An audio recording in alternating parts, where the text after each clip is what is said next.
আপনারা শুনছেন গল্প কোল্যাটারাল লাভ, পর্ব ৮।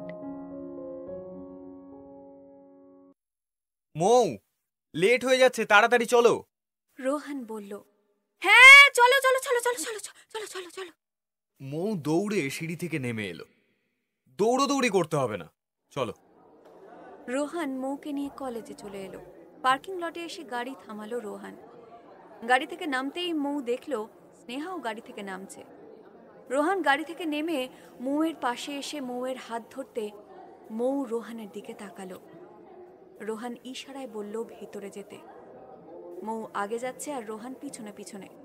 স্নেহা রোহানকে ডাকলো, কিন্তু রোহান কোনো উত্তর না দিয়ে ভেতরে চলে গেল। ৩ তলায় আসার পর রোহান নিজের ক্লাসে চলে গেল আর মৌ ৫ তলায় চলে গেল। রোহান ক্লাসে এসে বসতে স্নেহা রোহানের পাশে এসে বসল, কিন্তু রোহান স্নেহার সঙ্গে কথা না বলে চুপচাপ বসে রইল। রোহান, তুমি আমাকে ইগনোর করছো? আর যথেষ্ট কারণ আছে, তাই না? তুমি এখনো রেগে আছো? আমি তোমার ওপর কেন রাগ করবো স্নেহা? কোনো কারণ তো আমি দেখতে পাচ্ছি না। Good morning Rohan. মৌ এখন কেমন আছে? ঋতু বলল। ও কি করে জানে এটা কেমন আছে? স্নেহা একটু রেগে বলে উঠল। ঋতু কিছু বলার আগেই রোহান বলল, কারণ মৌ আমার সঙ্গে থাকে। হোয়াট? ওই মেয়েটা তোমার সঙ্গে কি করে? মানে মানে আমার তো বিশ্বাস হচ্ছে না। আবারও বলে উঠল স্নেহা। মৌ আমার বাবার বন্ধুর মেয়ে। আমরা একে অপরকে ছোটবেলা থেকেই চিনি, আর কলকাতায় পড়তে আসার পর থেকে আমরা দুজন একই সঙ্গে। আমরা কিন্তু সত্যি বুঝতে পারিনি যে তোমরা একে অপরকে আগে থেকেই চেনো, কারণ কারণ তোমরা তো একে অপরের সঙ্গে কথা বলতে না।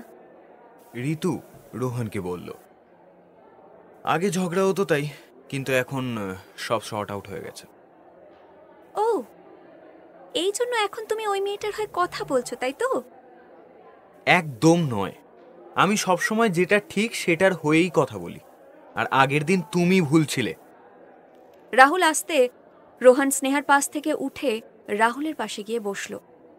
ব্রেক টাইমে মৌ ওর ৩ বন্ধুর সঙ্গে ক্যান্টিনে আসতে গিয়ে স্নেহার মুখে পড়ল। মৌ স্নেহাকে দেখে পাশ কাটিয়ে চলে যাচ্ছিল, কিন্তু প্রিন্স স্নেহাকে দেখে দাঁড়িয়ে পড়ল। পথ ছাড়ো। আরে বেচারি, কেউ সঙ্গ দিল না, তাই না? আমার কারোর সঙ্গের প্রয়োজনও নেই। তোমার যা ব্যবহার, কেউ সঙ্গ দেবেও না। এখনো সময় আছে, ভালো হয়ে যাও, তা না হলে না একাকিত্বতে ভুগতে হবে। তুমি? প্রিন্স, চলো এখান থেকে। হ্যাঁ যাও, চলে এসেছে তোমার মালকিন। স্নেহা বলল, এই ফালতু কথা একদম বলবে না। তুমি কি জানো বন্ধুত্ব কাকে বলে? প্রিন্স, বাদ দাও, চলো এখান থেকে। দাঁড়াও মৌ, একবার তো দেখো এই মেয়েটা কিরকম ভাবে তোমাকে হিংসে করে। রোহান দূর থেকে প্রিন্সকে ডাকলো। প্রিন্স, এখানে এসো। প্রিন্স স্নেহার সঙ্গে ঝগড়া বাদ দিয়ে রোহানের কাছে চলে এলো। রোহান এবারে বলল, মৌ, তুমি যাও, ঋষি মৌমিতা তোমার জন্য অপেক্ষা করছে। আমি প্রিন্সের সঙ্গে একটু কথা বলবো। মৌ উপরে চলে গেল আর রোহান আর প্রিন্স কলেজ গ্রাউন্ডে এসে বসল। তুমি হঠাৎ আমাকে কি বলবে? প্রিন্স জিজ্ঞেস করল। তুমি কি জানো তুমি মৌয়ের ক্ষতি করছো? রোহান বলল, আমি ক্ষতি করছি, তাও আবার মৌয়ের?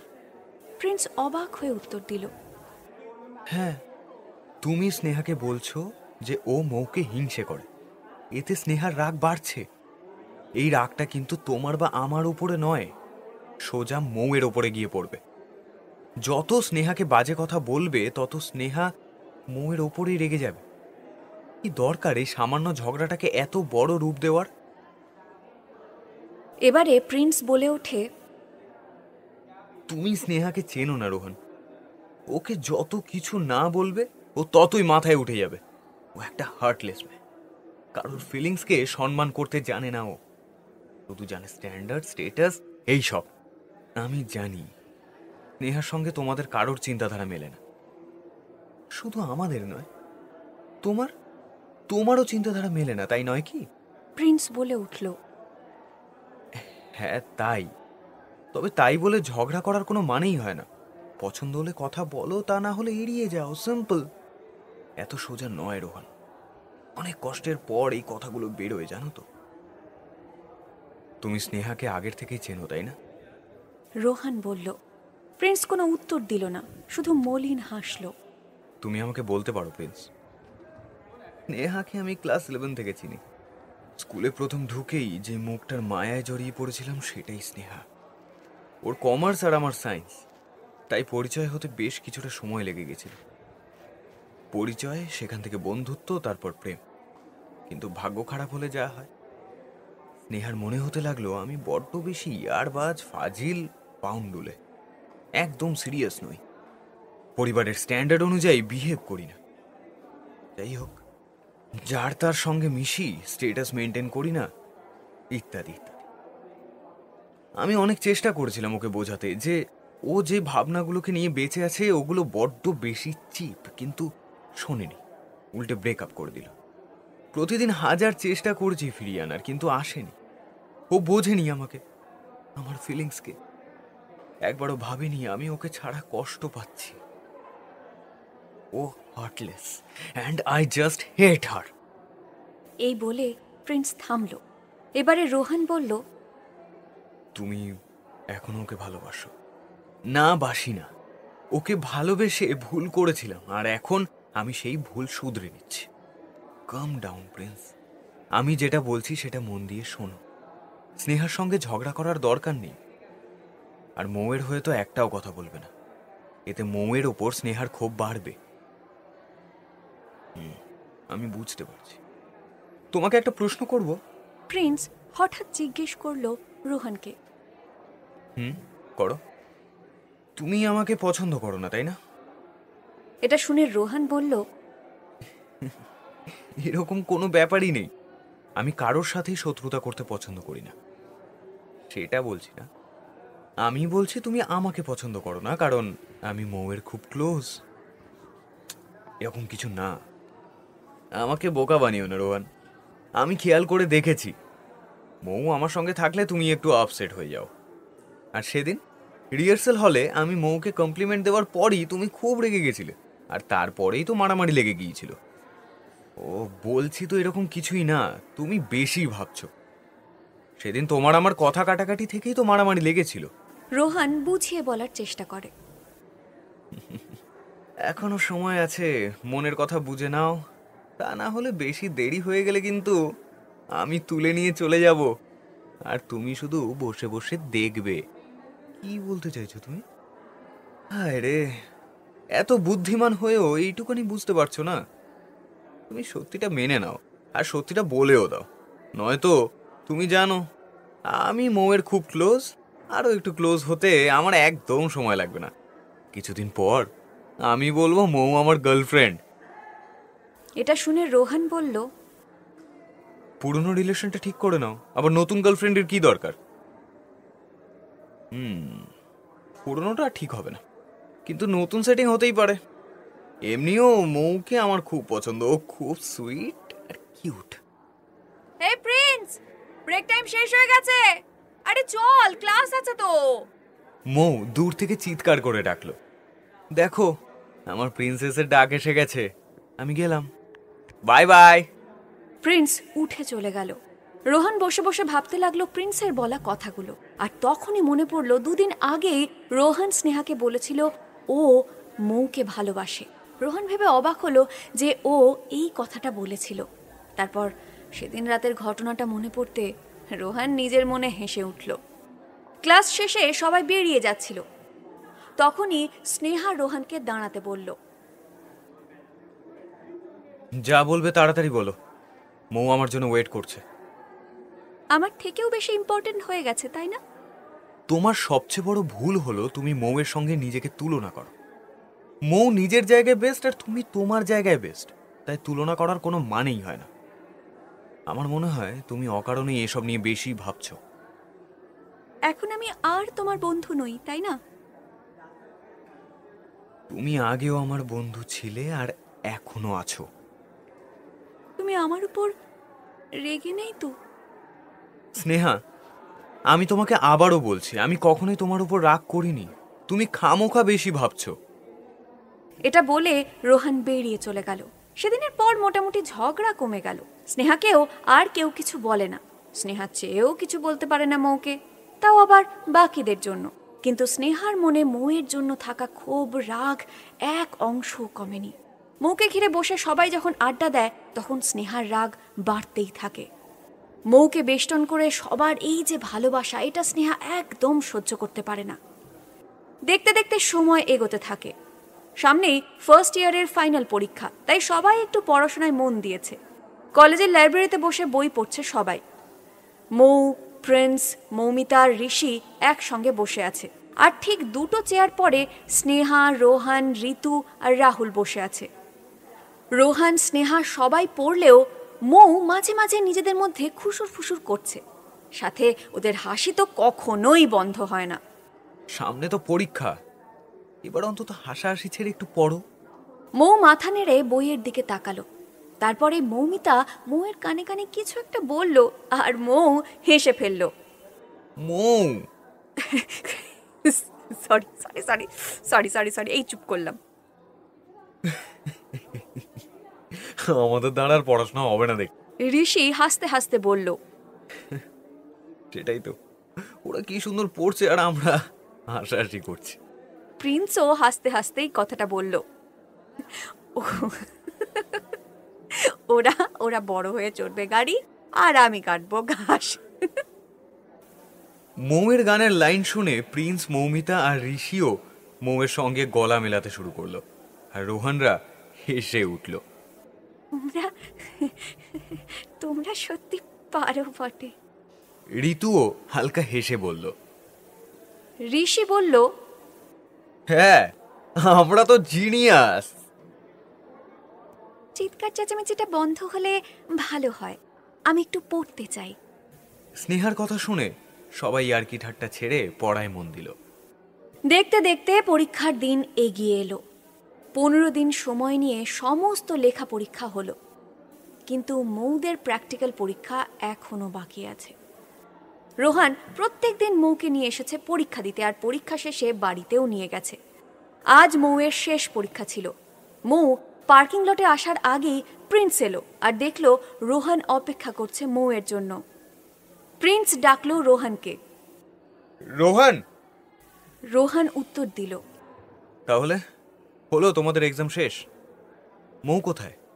প্রিন্স বলল, আসছে, কিছুক্ষণের মধ্যে এসে যাবে। বাই দ্য ওয়ে, তুমি সত্যিটা বলেছ? কোন সত্যি? থাক, বাদ দাও। দেখো তোমার সামনে দিয়ে কিভাবে মৌ আমার গার্লফ্রেন্ড হয়ে যায়। এটা শুনে রোহান বলল, মানেটা কি? ইয়ার কি হচ্ছে নাকি? তাহলে তুমি মেনে নিচ্ছ তো তুমি মৌকে ভালোবাসো? রোহান কিছু বলার আগেই দেখলো মৌ আসছে, তাই ও আর কোনো উত্তর দিল না। আরে তুমি এখানে দাঁড়িয়ে, কি ব্যাপার? তোমারই জন্য অপেক্ষা করছিলাম মাই প্রিন্সেস। আজ তো পরীক্ষা শেষ, চলো তুমি আর আমি একটা লং ড্রাইভে যাই। প্রিন্স মৌয়ের কাঁধে হাত রেখে বলল। রোহান মৌয়ের হাত ধরে টেনে নিজের পাশে নিয়ে এলো। না না, আজ নয়, বিকেল হয়ে যাচ্ছে। Tata Prince. প্রিন্স রোহানের মুখটা দেখে হাসল। মৌ চলো প্লিজ। প্রিন্স জোর করলো মৌকে। না না, আজ নয়। মৌ গাড়িতে উঠে বসো। মৌ দাঁড়িয়ে আছে দেখে রোহান নিজেই দরজা খুলে দিল, তাই মৌ গাড়িতে উঠে বসলো। এখনো সময় আছে, বলে দাও, নয়তো আমি কিন্তু সত্যি সত্যি ওকে তুলে নিয়ে চলে যাব। প্রিন্স রোহানকে আস্তে আস্তে বলল, পরীক্ষাটা না শেষ হয়ে গেছে, তাই বাড়ি যাও, রেস্ট নাও, আর ভুলভাল চিন্তা মাথা থেকে ঝেড়ে ফেলে দাও। রোহান বলল। আর প্রিন্স হাসতে হাসতে চলে গেল। আর রোহান গাড়ি নিয়ে বেরিয়ে চলে গেল কলেজ থেকে। পরীক্ষা শেষ, তাই কলেজ তো ছুটি। রোহান, মৌ দুজনেই বাড়িতে আছে। মৌ জেনজেনের সঙ্গে খেলে, গিটার বাজিয়ে আর ঘুমিয়ে থাকতে থাকতে বোর হয়ে গেছে। কথা বলার মতো কাউকে পায় না, কারণ রোহান বড্ড বেশি চুপচাপ। তার মধ্যে মৌও বুঝতে পারে না রোহানের সঙ্গে ঠিক কী কথা বলবে। মৌ নিজের রুমে গালে হাত দিয়ে বসে আছে। তখনই রোহান মৌয়ের রুমে এলো। মৌ, তুমি কি ফ্রি আছো? আর ফ্রি? আমি রুমে বসে বসে বোর হয়ে গেছি। মৌ মুখটা বেজার করে বলল। তোমার যদি কোনো সমস্যা না থাকে তাহলে আমার সঙ্গে তুমি ঘুরতে যেতে পারো। সত্যি? মৌ লাফিয়ে উঠল। যেতে চাইলে আমি নিয়ে যেতে পারি। যাবো আমি। তো বলো, কোথায় যেতে চাও? নিকো পার্ক। আমি শুনেছি ওখানে প্রচুর রাইডস আছে। তুমি কি ছোট বাচ্চা নাকি যে? থাক ছাড়ো, যেতে হবে না। তুমি নিজের রুমে গিয়ে ল্যাপটপে মুখ গুজে বসে থাকো। আচ্ছা আচ্ছা ঠিক আছে, রাগ করতে হবে না, চলো। Thank you so much. Mou লাফিয়ে উঠে রোহানকে জড়িয়ে ধরল। এভাবে জড়িয়ে ধরে রাখবে নাকি যাবে ও? রোহানের কথা শুনে মৌ রোহানকে ছেড়ে দিল। আমি এক্ষুনি রেডি হয়ে আসছি। দুজনে বেরিয়ে পড়ল নিকো পার্ক যাওয়ার উদ্দেশ্যে। নিকো পার্কে পৌঁছানোর পর থেকেই মৌ তো খুব খুশি। নিকো পার্কে আনুমানিক 35টি রাইড রয়েছে। মৌ এর মধ্যে toy train, tilt of wheel, striking cars, paddle boat, water chute, water coaster, flying saucer, pirate ship, river caves, cyclone and moon raker এই সমস্ত রাইডে চড়ে নিয়েছে। কিন্তু রোহানকে হাজার বলতেও রোহান যায়নি, তাই মৌ একাই এতগুলো রাইডের মজা নিয়েছে। মৌ ঘুরতে ঘুরতে দ্য জায়ান্ট সাইক্লোনের সামনে এসে দাঁড়ালো। এটা 750 মিটার দৈর্ঘ্যের আর 55 ফিট উঁচু একটা রাইড। রোহান শোনো না, এটা লাস্ট রাইড, প্লিজ প্লিজ এটাতে অন্তত চলো। একদম নয়, এটা সবচেয়ে উঁচু। আমি যাব না, তুমি যাও প্লিজ। আরে চলো না, সত্যি বলছি খুব মজা হবে। তুমি যাও, আমি বলছি তো। তখন থেকে বললাম, একটাতেও গেলে না। এটাতে অন্তত চলো না প্লিজ। আমি যাব না, প্লিজ জোর করো না। এই, তুমি কি ভয় পাও নাকি? না না, ভয় পাই না, কিন্তু আমার ভালো লাগে না। আমি ঠিক বুঝতে পারছি তুমি ভয় পাও। আমি ভয় পাই না। তো চলো। ওকে চলো। মৌ আর রোহান গিয়ে বসতে সিট বেল্ট পরিয়ে দেওয়া হলো। রাইডটা শুরু হতে মৌ পাশে তাকিয়ে দেখলো রোহান চোখ বন্ধ করে রেখেছে। মৌ রোহানের হাতটা শক্ত করে ধরতে রোহান চোখ খুলে মৌয়ের দিকে তাকালো। ধীরে ধীরে গতি বাড়তে থাকলো রাইডটার, আর মৌ খুশিতে চিৎকার করে উঠল। রোহান মৌয়ের দিকে তাকিয়ে মৌয়ের আনন্দ ভরা মুখটা উপভোগ করছিল। কিন্তু এই আনন্দটা দীর্ঘস্থায়ী হলো না। রাইডটা শেষ হওয়ার পর দুজনে নেমে এলো। নামার পর রোহান বেশ খানিকটা জল খেয়ে নিল। রোহান রোহান কি হয়েছে তোমার? শরীর খারাপ লাগছে? না না, আমি ঠিক আছি। রোহান 2-3 বার মাথাটা ডাঁয়ে বাঁয়ে ঘোরালো। রোহান রোহান তোমার কান থেকে। রোহান নিজের কানে হাত দিয়ে হাতটা সামনে আনতে দেখলো রক্ত। রোহানের কান থেকে রক্ত গড়িয়ে শার্টে এসে পড়েছে।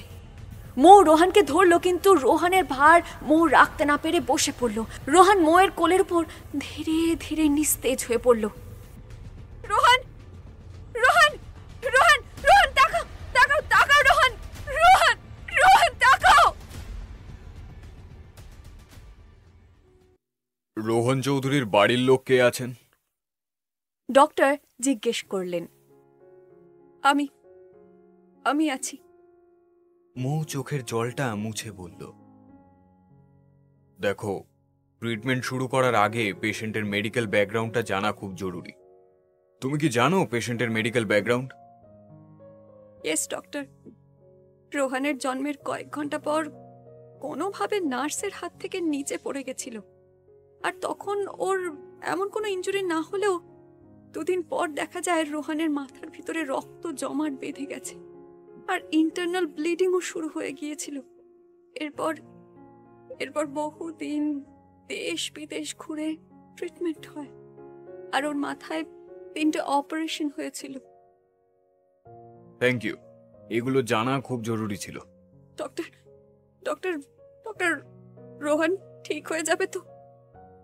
তুমি একদম চিন্তা করো না, কিচ্ছু হবে না, আমি দেখছি। ডক্টর চলে যেতে মৌ মাথা নিচু করে বসে রইল। সব সব আমার জন্য। সব জানার পরও আমি ওকে জোর করেছিলাম রাইটের জন্য। এই সব কিছুর জন্য আমি দায়ী, আমি। মৌ যখন নিজেকে দোষারোপ করতে ব্যস্ত, সেই সময় ওর ফোনটা বেজে উঠল। হ্যালো মা। দুষ্টু, দুষ্টু, তুই কোথায়? তোদের পরীক্ষা শেষ বলে আমি দেখা করতে এলাম, ভাবলাম সারপ্রাইজ দেব, আর এসে দেখি তোরা বাড়িতে নেই। সুমিতা দেবী বললেন। আমি হসপিটালে মা। কেন, কি হয়েছে? তুমি তুমি এসো, আমি সব বলছি তারপর। আমি এক্ষুনি আসছি, তুই একদম চিন্তা করিস না। মৌ নিজের লাইভ লোকেশনটা নিজের মাকে পাঠিয়ে দিয়ে চুপচাপ বসে রইল। 25 থেকে 30 মিনিটের মধ্যে সুমিতা দেবী হন্তদন্ত হয়ে ছুটতে ছুটতে হসপিটালে এসে পৌঁছালেন। দুষ্টু, দুষ্টু, কি হয়েছে দুষ্টু? তুই এখানে বসে, রোহান কই? মৌ নিজের মাকে সব ঘটনা খুলে বলতে সুমিতা দেবী ঠাটিয়ে একটা থাপ্পড় মেরে দিল মৌয়ের গালে। তুমি আমাকে, এই চটটা তোকে অনেকদিন আগেই মারা উচিত ছিল। তোর সব দুষ্টুমি ফাজলামিকে আমরা এড়িয়ে গেছি, কখনো শাসন করিনি, কিন্তু তোকে শাসন করা উচিত ছিল। যদি করতাম আজ এই দিনটা দেখতে হতো না আমাকে।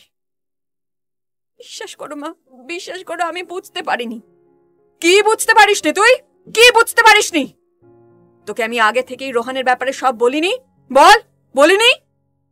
সুমিতা দেবী ঝাঁঝিয়ে উঠলেন। মৌ মাথা নেড়ে হ্যাঁ বলল।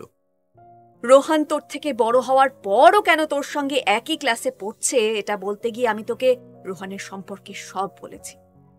বাচ্চারা যখন কথা বলতে শেখাতো, দূর জ্ঞান পর্যন্ত হয় না, সেই সময় রোহানের মাথায় 3-3টে অপারেশন হয়েছে। বিভার সম্রাটদা ওকে নিয়ে দেশ বিদেশ ঘুরে ট্রিটমেন্ট করিয়েছে, তারপর ছেলেটা সুস্থ হয়েছে। এসব তুই জানতিস না? হ্যাঁ, আমি জানতাম। কি লাভ হয়েছে জেনে? কি লাভ হয়েছে? তুই জোর করে জেদ দেখিয়ে ছেলেটাকে অত উঁচু রাইডটাতে চড়িয়ে দিলি। যে ছেলে সামান্য রোদ, অত্যাধিক আওয়াজ কিছুই সহ্য করতে পারে না, তাকে তুই কোন সাহসে এত উঁচু রাইডে তুলেছিলিস বল? আমি সত্যি বুঝতে পারিনি মা। এখনো ওর এসবের সমস্যা আমি সত্যি বুঝতে পারিনি। মৌ কাঁদতে কাঁদতে বলল। ছেলে মানুষই করার মতো বয়স তোর নেই দুষ্টু। যথেষ্ট বড় হয়েছিস, আর বুদ্ধিও হয়েছে তোর। তুই বল এখন আমি কিভাবে বিভাকে মুখ দেখাবো? তুই বল। কি বলবো আমি, যে তুই বুঝতে পারিসনি? আমি নিজে আন্টির কাছে গিয়ে ক্ষমা চাইবো। তোর ক্ষমা চাওয়াতে কি ছেলেটা সুস্থ হয়ে যাবে?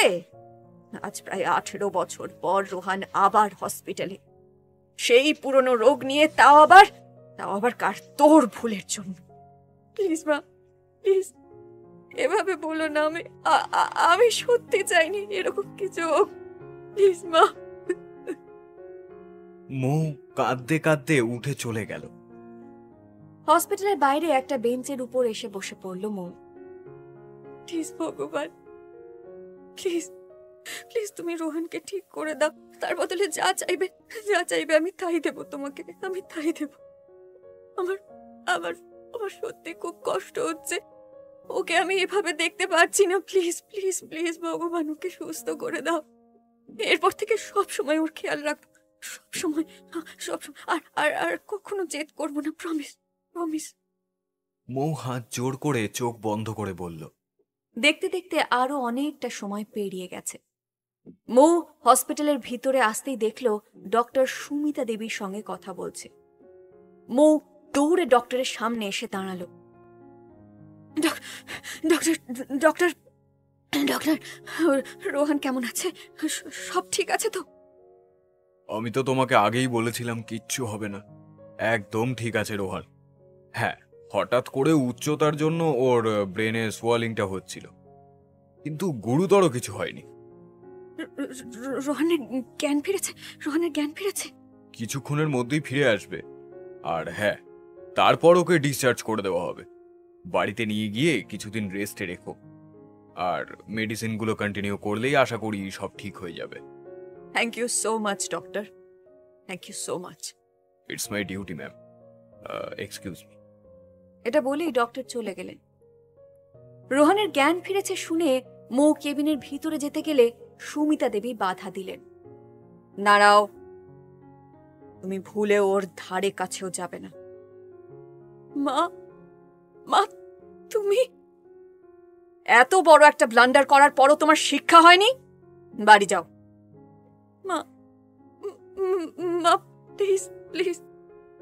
দুষ্টু, আমি তোমাকে বাড়ি যেতে বলেছি। মৌ মাথা নিচু করে বেরিয়ে চলে গেল। সুমিতা দেবী রোহানের কেবিনে চলে এলেন। রোহান, রোহান, কেমন আছিস বাবা? আরে মিমি, তুমি এখানে? এসেছিলাম তোদের সারপ্রাইজ দিতে, কিন্তু নিজেই সারপ্রাইজড হয়ে গেছে। আরে না না, এটা জাস্ট ছোট একটা অ্যাক্সিডেন্ট। হঠাৎ করে আবার কেন এতদিন পর মাথাটা ঘুরে গেল আমি বুঝতে পারলাম না। তোর তো কিছু কিছু জিনিস মানা, তাই না? তাহলে তুই তুই কি কারণে অত উঁচু রাইডটায় উঠতে রাজি হলি বলতো? মৌ তোমাকে সব বলে দিয়েছে? তা কোথায় সে? বাড়ি পাঠিয়ে দিয়েছি, কিছুক্ষণ পর তোকেও ছেড়ে দেবে বলেছে। এখন তুই কম কথা বল আর রেস্ট নে। আমি ডিসচার্জের ফর্মালিটিটা পুরো করে আসছি। রাত 9:30। সুমিতা দেবী রোহানকে নিয়ে বাড়ি ফিরে এলেন। মৌ বাড়িতে এসে আগে থেকেই রোহানের রুম গুছিয়ে দিয়েছিল, এমনকি রোহানের জন্য হালকা খাবারও বানিয়ে রেখেছিল। রোহান ড্রেস চেঞ্জ করে ফ্রেশ হয়ে বিছানায় বসে ভাবতে লাগলো মৌকে একবারও দেখল না বাড়ি আসার পর থেকে। তখনই সুমিতা দেবী খাবার নিয়ে এসে রোহানকে খাইয়ে দিলেন। রোহান বলল, মৌ কোথায় মিমি? তখন থেকে একবারও দেখিনি ওকে। তুই ওর চিন্তা ছেড়ে নিজের খেয়াল রাখতো এবার। মিমির কাছে ধমক খেয়ে রোহান আর কিছুই জিজ্ঞাসা করল না। মেডিসিন খাওয়ার কিছুক্ষণের মধ্যেই রোহান ঘুমিয়ে পড়ল। রাত 12টা। রোহানের রুমের দরজা খুলে ধীরে ধীরে মৌ রোহানের পাশে এসে বসল। রোহান ঘুমে মগ্ন। ও এতক্ষণ যাকে খুঁজছিল সে যে ওর পাশে বসে আছে এটা রোহানের অজানায় রয়ে গেল। মৌ রোহানের মাথায় হাত বুলিয়ে দিতে লাগলো আর ওর ঘুমন্ত মুখটার দিকে তাকিয়ে রইল। আজ আমি সত্যি খুব ভয় পেয়ে গিয়েছিলাম জানো, বুঝতেই পারছিলাম না কি করব। আজ যদি তোমার কিছু হয়ে যেত আমি সত্যি মরে যেতাম। তোমাকে ছাড়া যে আমি কিছু ভাবতেই পারি না, খুব ভালোবাসি। মৌ নিজের মনে বলল। অনেকক্ষণ রোহানের পাশে বসে থাকার পর রোহানের মাথায় কিস করে মৌ নিজের রুমে চলে গেল। সকাল 7টা। সুমিতা দেবী রান্নাঘরে এসে দেখল মৌ ব্রেকফাস্ট বানাচ্ছে। তুমি এখানে কি করছো? ও মা, তুমি উঠে পড়েছো, কফি খাবে? থাক, তোমাকে কিছু করতে হবে না, যাও নিজের রুমে যাও। মা, তুমি এখনো রেগে আছো আমার উপর? তোমার উপর রেগে থাকার যথেষ্ট কারণ আমার কাছে আছে। আমি সত্যি দুঃখিত নিজের ভুলের জন্য মা। যাও রুমে যাও, আর হ্যাঁ, ভুলেও রোহানের সামনে যাবে না। তোমার বাবাকে বলে আমি তোমাকে হোস্টেলে পাঠানোর ব্যবস্থা করছি। মা, মা প্লিজ আমাকে হোস্টেলে পাঠিয়ে দিও না। আমি যেটা বলেছি সেটাই হবে দুষ্টু। তোমাকে আমি রোহানের সঙ্গে রেখে যাব না। তুমি মোটেও সেরকম মানুষ নাও যে অন্যের সঙ্গে থাকবে, তার খেয়াল রাখবে। তুমি সব জিনিসে মজা খুঁজে পাও। আমি আর কখনো এরকম করব না মা, কখনো না। তোমাকে আমি কি বলেছি শুনতে পাওনি, নাকি এখন কথার অবাধ্য হয়ে গেছো? মৌ দৌড়ে নিজের রুমে চলে গেল। আমি হোস্টেলে যাব না, আমি হোস্টেলে যাব না। আমি রোহানকে ছেড়ে থাকতে পারবো না। জেন প্লিজ মাকে বল আমি হোস্টেলে যাব না। যখন যেতে চেয়েছিলাম তখন জোর করে কাকতারু ওর সঙ্গে পাঠিয়ে দিল, আর এখন যখন ওর সঙ্গে থাকতে চাইছি তখন বলছে হোস্টেলে পাঠিয়ে দেবে। আমি যাব না, আমি কিছুতেই যাব না, কিছুতেই যাব না এখান থেকে। মৌ জিনজিনকে জড়িয়ে ধরে কেঁদে উঠল। সকাল গড়িয়ে দুপুর হতে চলল, কিন্তু একবারও মৌকে দেখতে না পেয়ে রোহান বড্ড অস্থির হয়ে উঠেছে।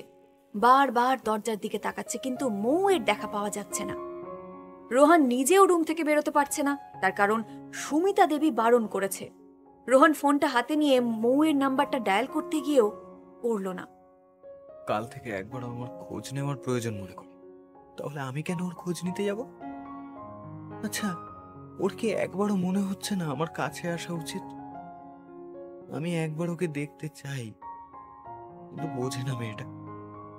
হ্যাঁ, ভালো লাগে না। রোহান নিজের মনেই বলল, কিরে তুই এভাবে বসে আছিস কেন? সুমিতা দেবী ঘরে প্রবেশ করলেন। রুমে বসে বসে আমি বোর হয়ে গেছি, বাইরে থেকে একটু ঘুরে আসি। তুই তো শান্ত, সারাদিন চুপচাপ এক জায়গায় থাকিস বলেই তো জানতাম। তোর আবার কবে থেকে ঘুরে বেড়ানোর রোগ লাগলো? হ্যাঁ, না মানে ওই মিমি, মৌ কোথায়? কাল থেকে দেখছি না ওকে। শরীর ঠিক আছে তোর? হ্যাঁ হ্যাঁ ঠিক আছে, রুমে বসে আছে হয়তো। তুই ওর কথা বাদ দে তো। কি হয়েছে মিমি? তুমি কাল থেকে মৌয়ের কথা উঠলেই এড়িয়ে যাচ্ছ কেন? তার যথেষ্ট কারণ আছে। ছেলে মানুষই করার বয়স এটা নয়। ও সবকিছু জানার পর কি করে এরকম একটা কাজ করতে পারলো বলতো? নিজের মেয়ে বলতে লজ্জা করছে। আমি সত্যিই জানি না কি করে তোর মাকে মুখ দেখাবো। মিমি, মিমি তুমি অকারণে রাগ করছো মৌয়ের ওপর। সত্যি মৌয়ের কোনো দোষ ছিল না। আমি নিজেই তো রাজি হয়েছিলাম। মৌ আমাকে জোর করেনি, বিশ্বাস করো। এই শোন, তুই ভুলে ওর দোষ ঢাকার চেষ্টা করবি না একদম। আমি খুব শিগগিরই ওকে হোস্টেলে পাঠানোর ব্যবস্থা করছি। তোকে তোকে আর কোনো সমস্যা পোহাতে হবে না। তুমি কি বলছো? কোনো কোনো দরকার নেই, মৌকে এখান থেকে নিয়ে যাওয়ার কোনো দরকার নেই মিমি। না না, আমি ওকে আর এখানে রাখবো না। তুমি কেন এরকম করছো মিমি? আমি তো বলছি মৌয়ের কোনো দোষ নেই। ও তো না জেনে করেছে, কিন্তু কিন্তু আমি বহুবার জেনে বুঝে ওর সঙ্গে ঝগড়া করেছি, কলেজে ছেড়ে দিয়ে চলে এসেছি, কিন্তু কিন্তু ও কখনো অভিযোগ করেনি।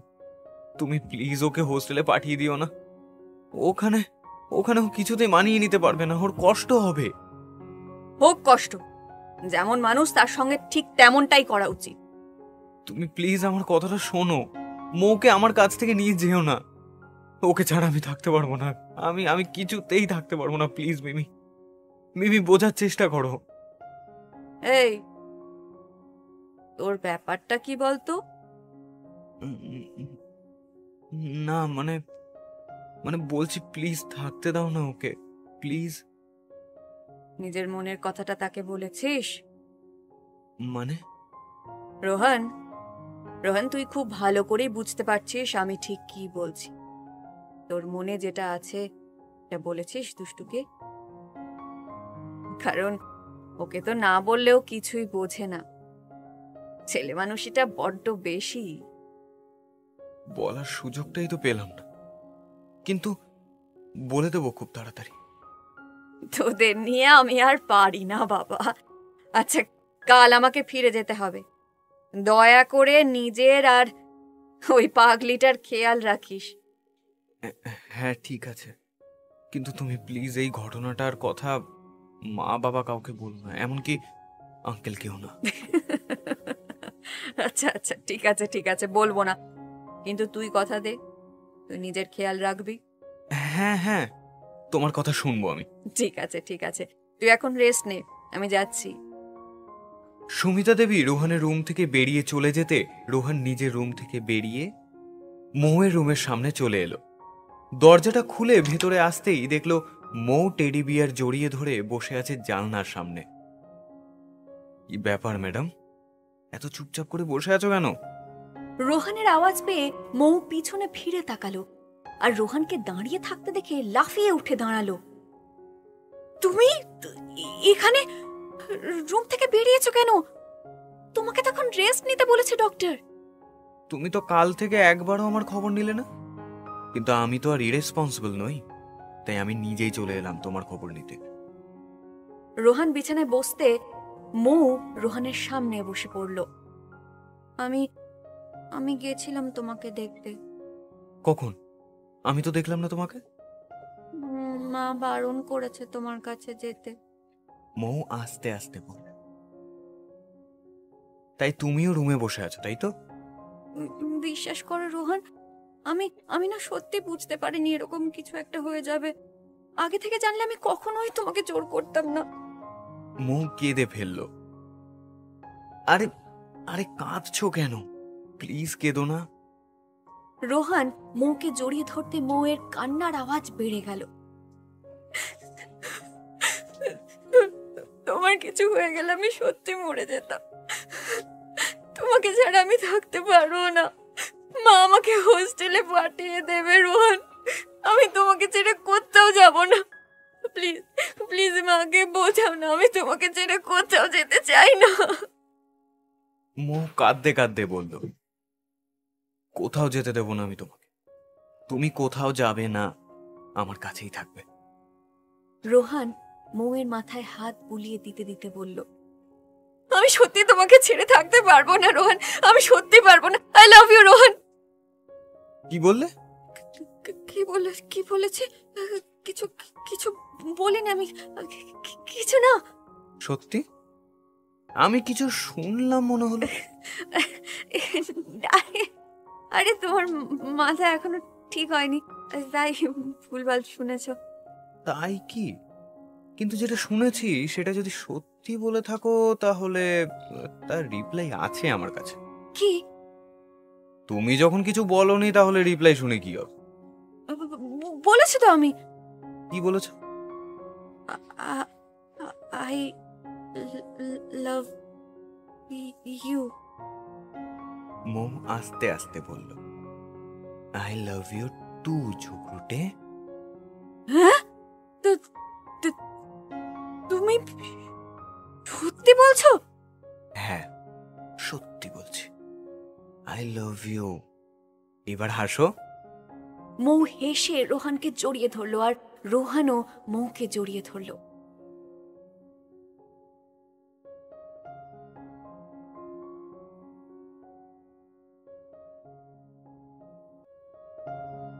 গল্পের পরবর্তী অংশ শোনার জন্য শুনতে থাকুন গল্প কোল্যাটারাল লাভ।